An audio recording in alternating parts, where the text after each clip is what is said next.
All right, listeners, I think you know that we are part of the Radiotopia network, which is basically a network built on the idea that you should support the most creative, independent audio makers around. No one, and I mean no one, embodies the Radiotopia ethos more than Benjamin Walker and his show Theory of Everything. Benjamin, who I've known for a long time, has been making beautiful, personal, sprawling audio documentaries for decades that help us understand the very strange world we live in. And now he has a new series called Not All Propaganda is Art. The new series goes back to the 1950s, when Western security agencies like the CIA paid artists, writers, and intellectuals to fight the cultural Cold War. The CIA funds were free. I mean, no one was told what to say. Gloria Steinem, activist who sees the CIA as a sort of enlightened pal or rich uncle, there is another viewpoint. Look, if you're listening to this show, I know you like secret histories. I know you like a mix of culture and politics and shadowy figures. So what are you waiting for? Not All Propaganda is Art from Benjamin Walker. You can find it now wherever you listen or at theoryofeverythingpodcast.com. This episode is brought to you by Progressive. Progressive helps you compare direct auto rates from a variety of companies so you can find a great one, even if it's not with them. Quote today at Progressive.com to find a rate that works with your budget. Progressive Casualty Insurance Company and affiliates. Comparison rates not available in all states or situations.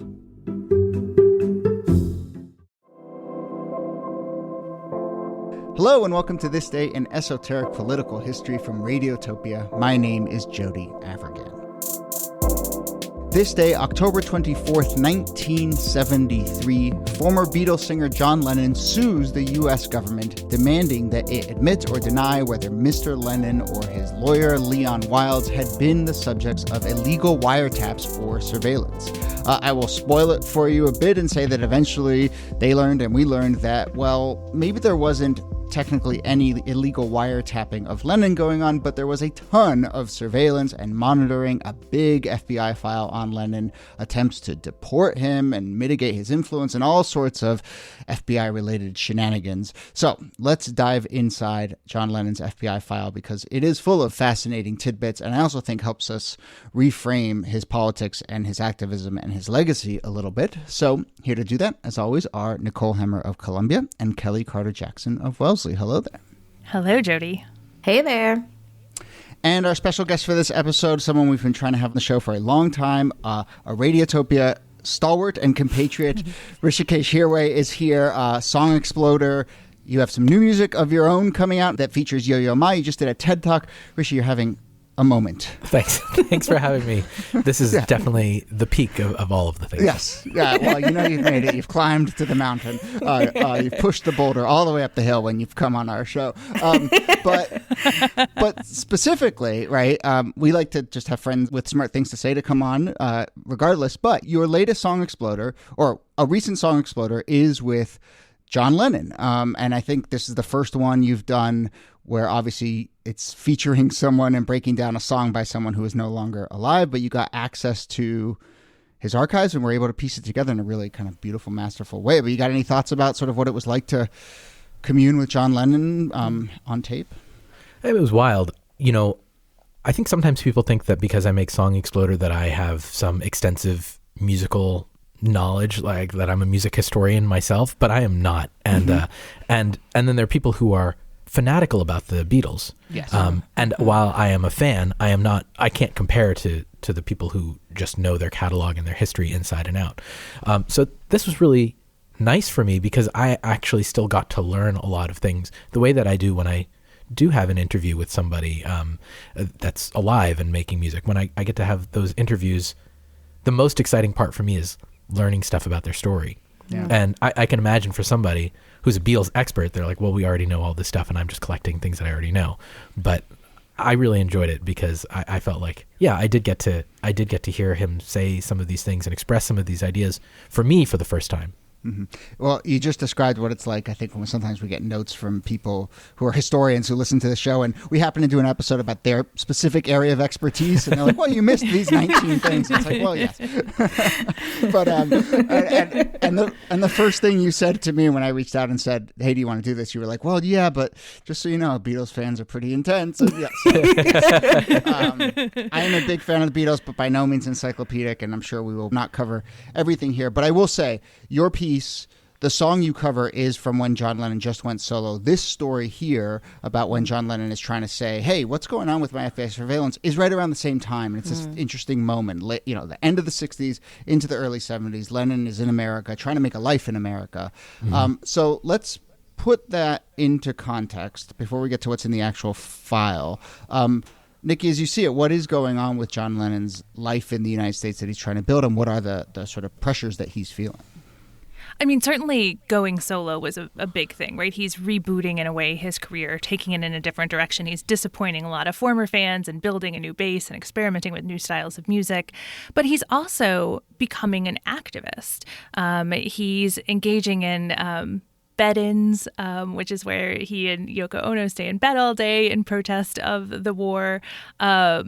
He's connecting with radicals and with anti-war activists who are also looking for ways to use their platforms to do something about the Vietnam War.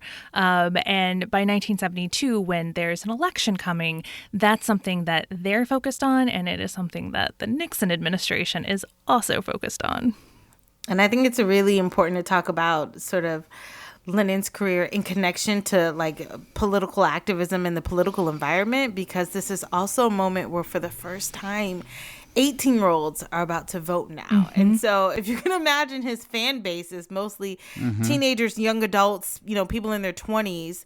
This is a moment where they literally get to be influenced in a way that I think a lot of people are nervous about, how 18-year-olds are gonna put their votes or make their votes count in a particular direction.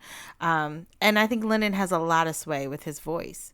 And 18-year-olds who have the vote, again, because of the Vietnam War. That was the big winning argument, that if you're old enough to die for your country, you're old enough to vote. So the Vietnam War is just shooting through all of these different parts of culture and politics, and they're sort of focusing all in 1972 around the election. I'm reading a book about the history of Rolling Stone magazine right now, and it's amazing how much that change in the voting age is such a central factor and all that. I don't think I'd really had my head around it, but with it, in the case of Rolling Stone, it was just like, oh, now here's a magazine that is speaking to people who now have political power. Like, there's all these people who thought, oh, there's real cultural cachet here, but now all of a sudden there's a real political force. We got to pay attention, and it's just that felt like the center of gravity around all the conversations in a way I hadn't really appreciated. John Lennon's song that is in the Song Exploder episode is called God, and it is about him losing his faith in the idea of these sort of like mythological institutions, and kind of debunking them. It includes the Beatles. He says, I don't believe in Beatles, but he says, I don't believe in Elvis. I don't believe in Buddha. He's really taking apart the idea of the power of myth. And I think that's also really scary for people who are in power. So what is your sense then when we think of John Lennon as a political actor? It's weird. I almost think of some of the conversations we've had about MLK, about how there's this sanitized version of MLK. I have a dream, and then people just stop paying attention after that line. And, with John Lennon, it's like, imagine, right? And then it's just people stop. Whereas if you really dig a little deeper, there's some actual radicalism there. He actually, I think, has sometimes said, basically, I think jokingly, but he kind of said, like, Imagine is sort of like the Communist Manifesto if you actually look at the lyrics, and think about what it's actually saying, as opposed to this platitude.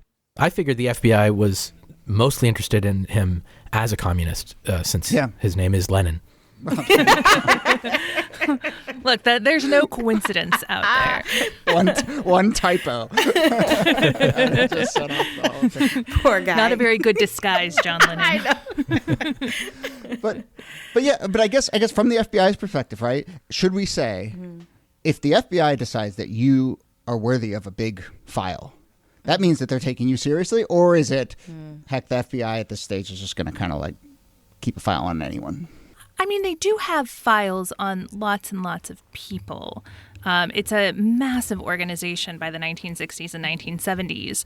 And there were a lot of activists in the U.S. We know that many, not all, but many civil rights activists were under FBI surveillance and CIA surveillance, which becomes a big issue later on. This is also the case for John Lennon. They have a lot of power. And they're, especially J. Edgar Hoover, the head of the FBI, is a very suspicious, if not paranoid man. Richard Nixon is a very suspicious and definitely paranoid man. And so there are probably FBI files on the most innocuous people, but John Lennon was an actual activist and of the type that they would be collecting files on and using government power against. He fits perfect within the playbook. I mean, if you're thinking about the end of the 1960s and the early 1970s, this is, I would say, maybe the height of the Black Panther Party as well, or at least getting towards its climax. And then also the height of like anti-war activism and protest. You know, he really does fit right within that moment. And it almost makes sense for him to have a file, given that all that we know about the FBI. Like, I would be shocked if he didn't. But I think knowing all of this is like, yeah, that's about right. There is this sort of like badge of honor thing that happens, I think, for a lot of people. It's like, you haven't made it until the FBI has a file on you. Yeah, I think the more scandalous thing is not that the FBI had a file on him, although certainly they were doing illegal domestic surveillance. It's something that would come out. We've mentioned the Church Commission a few times on here, but it will come out in the Church Commission that they're doing this illegal spying, but that the government actually takes action against him, right? That there's this deportation order that is issued in order to get him to stop organizing and in order to get him to stop being an activist. That works, right? That it keeps him from being as public in his activism and as political in his public persona, because the government really holds this very real power over his life. Was it generally understood by everybody that this deportation order was trumped up? You know, that it was based on these marijuana charges in the UK? It seems like so flimsy from my perspective now, but I'm wondering, like, did it seem flimsy to everybody even then? I think it depends on what your politics were. That, you know, Lennon talked all the time about the fact that everybody else had these charges too, and they weren't facing any sort of repercussions for them, and that he was being specifically targeted. But if you were one of those people who were voting for Nixon and believed that rock and roll music and drugs were this giant threat to the United States, you might think, okay, well, he is being targeted, but being targeted fairly. It's interesting, too, because this is, we've talked about the FBI and sort of their interference in a lot of people's lives and these like trumped up charges. When I think we were talking about this in a Marcus Garvey episode where it was like mail fraud or something like that. Like these aren't really, egregious acts that are being done, but it doesn't matter. I think all they need is like just a little bit of a nugget. And it's interesting how the go-to is always to tackle someone's mobility, someone's ability to be able to move within the country, come into the country or leave the country. That's something that happens with Paul Robeson. It's something that happens with Garvey. It's also something that happens with Du Bois and other Black activist leaders. We talked about this with Charlie Chaplin earlier. That mobility really does become politicized. And if you can sort of stop someone from moving, maybe you can also stop the movement. And I think that's something we see over and over again. Which also, Rishi, I think there's this interesting moment now where I think for a number of reasons, maybe people are starting to rethink this post-end of Beatles moment.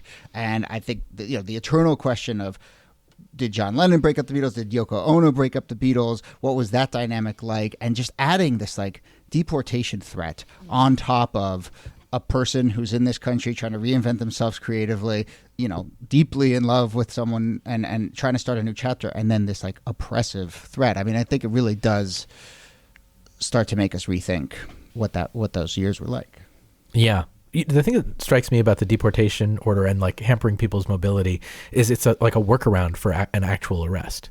It effectively does a lot of the things that an arrest does, but it doesn't have the sort of stigma. And for people who potentially could easily become martyrs if they were arrested or worse, it kind of avoids that for the government while still getting them out of the picture. Ono and Lennon respond to this stuff in, I think, a very, in perhaps the way you would expect. Both, I think they're very upfront about how awful this is, this pressure is. But then they also, I think at one point, this is in 73, they have a press conference where they announce that there's a new country called Newtopia, which is a conceptual country with, quote, no land, no boundaries, no passports, only people, but that is where they're going to declare citizenship, thus nullifying the deportation threat or something. But, they push back in their way. It's such a good art rock move. I love it. The only requirement for citizenship is declaring you're a citizen, and so anybody was allowed to be an ambassador, and therefore you get diplomatic immunity. I mean, it's brilliant. Yeah. You just need to get the government of the United States to recognize Newtopia, and you are set. Diplomatic recognition, no big deal. Yeah. Oh man, maybe you should change the intro for this episode to "Welcome to this day in esoteric political history from Newtopia." My name is Jody Avigan. There you go. You look at some of the activism that Lennon is taking here, and I just want to come back to this question of the kind of like range of activism that Lennon is taking. I mean, he's holding rallies and he does meet with like sort of more frontline activists, but he's also doing stuff like bed-ins, and this is the time, and you get into this a little in your episode, Rishi, where he's getting into primal scream therapy? Primal therapy. Primal therapy, So I'm just curious, kind of like the mix of the political and the personal. And the sort of what seems to be like a genuine quest to evolve as a human being at the same time that he's trying to engage in some way with what's going on in the world. Yeah, he was definitely disillusioned with the idea of being like a teen idol. He was 30 years old in the archival footage that I was working with for the episode. So just a few years before he files suit. This is when he's 33, this day in political history. But the thing that struck me really was like just listening to his voice, you could hear how fed up he was with a lot of things. He was really, I wouldn't say that he was cynical, but he sounds disillusioned. I think that's important, and it's part of the reason why most likely he's talking to these activists who are on the more radical edge of the New Left and trying to come up with solutions for how you change things. And I think that his disillusionment is going to be fed by the fact that things don't change that much. But in 1972, he's talking with Abby Hoffman and Bobby Seale, and he's talking about putting together this sort of like concert series that follows wherever Richard Nixon goes in the campaign trail in order to have an anti-Nixon, anti-war concert to draw people out, register them to vote. And it's because of this that the Nixon administration issues that deportation order. They don't want him to engage in this kind of activism.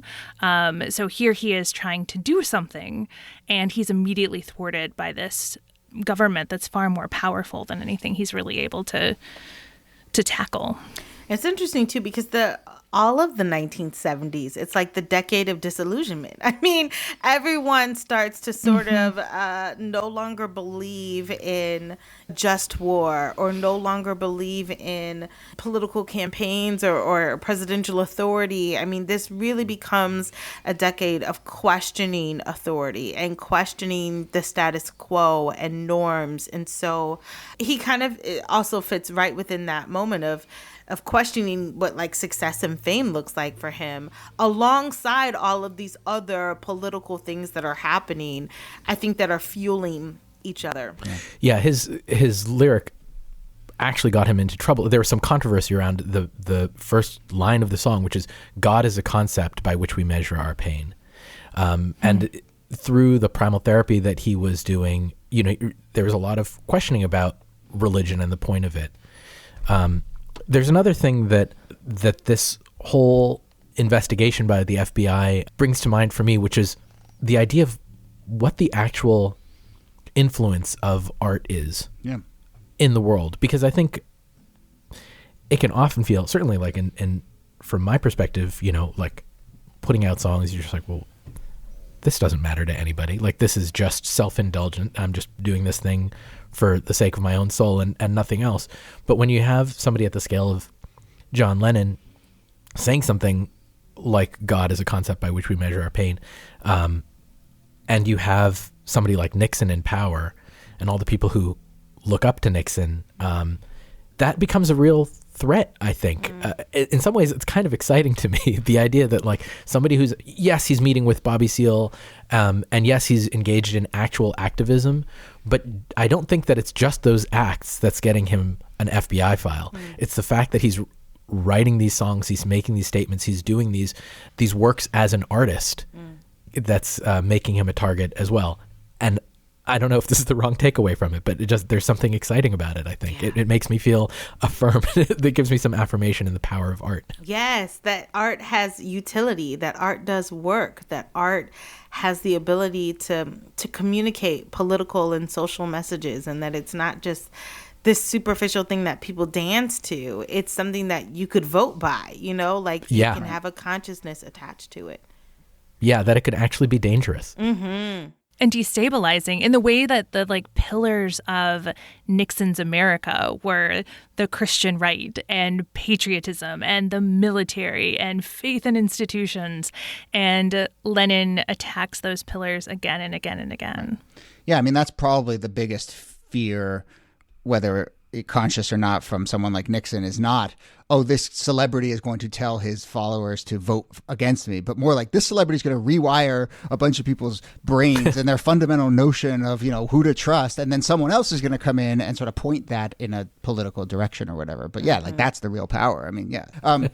A couple other tidbits here. Well, first off, I do have to say, we've talked a lot about how this fits into the FBI playbook, and I just want to acknowledge that imagine you're an FBI agent. There's two of you, and you walk into the office, and your commanding officer or whatever says, "Okay, you're going to go infiltrate the Black Panthers or the Weather Underground, and you're going to come up with some plots to bomb the Capitol or whatever, and then you're going to report back to us. And you over here, agent number 2, you're going to go just follow John Lennon around and go to some concerts, maybe go to a bed-in, check that out. Sign me up. Seriously. Infiltration can take different forms. Exactly. You're gonna. How good of a drummer are you? Exactly. But some other tidbits here. I mean, it is worth noting, Strom Thurmond plays a factor here. He was the one who wrote the letter to the Nixon administration saying, "Hey, let's put this guy under surveillance. There's a threat here," and moreover, identified that deportation threat as the real pressure point. And it does sort of come to an end in the summer of 1972, really around this concert that you were talking about, Niki, where it looked like these plans to do this massive tour and this massive concert ahead of the election fell through, and the FBI said, okay, well, maybe that specific threat is not there anymore, so we're going to wind things down a bit. Eventually, they wind the case down, but the deportation order stays in effect. Right, exactly. So how does that eventually resolve itself? Well, so it's he's under a 60-day deportation order, basically for 2 years. His lawyers keep getting it extended. They're making a case because Yoko Ono has a daughter that she's in a custody battle over, and she needs to be in the U.S. to do that. And so to keep their family together, they make the case that they need to stay in the U.S. So this goes all the way to the New York State Supreme Court, which overturns the deportation order in October 1975, notably after Richard Nixon has resigned as president. The entire rest of the time that Nixon is president, this deportation order is in effect to kind of neutralize John Lennon as a political force. The victory also coincides with the birth of his son, Sean, too. Yeah. And then he gets his green card in 76, the following year. Which, again, I just think it helps really recast, what do we want to call it, 69 to 75, as this period of here's a person who is just fighting for their right to live in this country and, with someone who and start a family and all those things I think are just such important dimensions to the John Lennon story. I want to get your thoughts, Rishi, on sort of other things you've learned about Lennon. I will say that, and I don't know if this is how your Song Exploder came about, but, there's this big documentary coming out from Peter Jackson this fall that goes back into the archives and uncovers all of this footage from the last Beatles recording session, which ended up being Let It Be and was sort of like famous in Beatles lore as the moment when the band started to disintegrate. I'm very excited for that documentary. And I've read this guy, Joe Hagan, we should have him on the show. Joe Hagan's a really great writer. He actually wrote this book about Rolling Stone that I'm reading right now. But he saw the film and wrote this piece about how, like, it might really recast some of the lore about how the Beatles broke up, and that you see this and it was a lot more sort of joyful and casual and not as maybe contentious and just, anyway. But it got me thinking actually about just sort of like, can you rewrite history? Can you unmoor some basic lore, especially about something like how the Beatles broke up? And I think this film will be a really interesting test case in that. Something we think about all the time on this show is like, can you just sort of like shake history up a little bit? And so, Rishi, that's a long and winding way for me to ask you whether there were specific things that you felt like you learned beyond what we've discussed, and where your head is at in terms of kind of like reappreciating and reimagining John Lennon and the Beatles. Well, the primal therapy stuff was pretty interesting to me. I barely knew anything about it, but how much that played into his songwriting directly. Like, it went one for one. There's even a little bit of an excerpt from Janov, the therapist that he and Yoko Ono worked with, the inventor of primal therapy, where he talked about how they had a conversation. He was doing sort of a long treatise on religion and how people turn to it because of this early childhood therapy. And then John Lennon basically takes everything that he says and then transmutes it into just this one line of the song. But it was directly born out of that. I wouldn't say that I was someone who was like, oh, I listen to Imagine and that's the end of my sense of John Lennon. But, but I was somewhere between that and the way I think of him now. He is just sort of more angry and cynical and kind of IDGAF in general at the time of writing that album, the John Lennon Plastic Ono Band, than I realized. I also wanted to mention, for a show that's interested in, things that happen on particular dates, the birth of John Lennon and Yoko Ono's son, Sean Ono Lennon. They share the same birthday. They were both born on the same day, which I thought, wow, your listeners might appreciate. Yeah, makes for a simple raft of celebrations inside a family, I suppose. Yeah. One cake. All right. That brings us to the end of the episode. Hrishikesh Hirway, thank you so much for doing this. And you have a TED Talk. You got some new music out. Song Exploder continues. Obviously, Home Cooking, West Wing Weekly, partners, all sorts of wonderful things through Radiotopia. So thank you for joining us. Did I miss anything? Thank you. You have a new newsletter. You have a new newsletter. I have a newsletter. I'm a better plugger than you are. Thank you so much for having me. Thanks for letting me sit in on this. You can't see me, but I was in my bed. I was doing a bed in this whole time. Nicole Hammer, thanks to you. Thanks, Jody. And Kellie Carter-Jackson, thanks to you. My pleasure. This Day in Esoteric Political History is a proud member of Radiotopia from PRX, a network of independent, listener-supported, artist-owned podcasts. Our researcher and producer is Jacob Feldman. Our producer is Brittany Brown. Kaula Nakua helps with transcripts. Julie Shapiro is executive producer for Radiotopia. Get in touch with us if you have any questions or comments or ideas for the show. You can email us thisdaypod@gmail.com, or you can find a form at thisdaypod.com, where you can also get our full archives, transcripts, and learn lots more about the show. Follow us on social at thisdaypod on Instagram and Twitter, where we are posting stuff each and every day. My name is Jody Avirgan. Thanks again for listening, and we'll see you soon. They're even sort of changing their own rules to get us, just because we're peaceniks, really. You don't ask for because of your anti-war action and not your marijuana conviction, then? Well, I mean, let's say that a few friends of ours in the pop business have exactly the same conviction as me and are allowed to come and go as free as they like.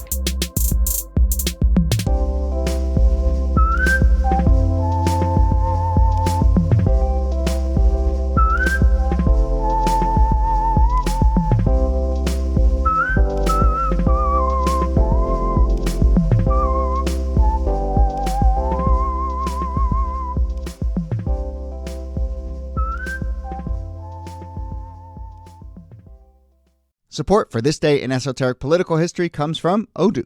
What is Odoo? Well, Odoo is an all-in-one management software with apps for every business need. Odoo has apps for CRM, accounting, sales, HR, inventory, manufacturing, and everything in between. And they're all in one easy-to-use software.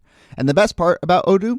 All Odoo apps are integrated, helping you get things done faster and more efficiently. So, when you think about business, think Odoo. To learn more, visit odoo.com/thisday. That's ODOO.com/thisday. Radiotopia from P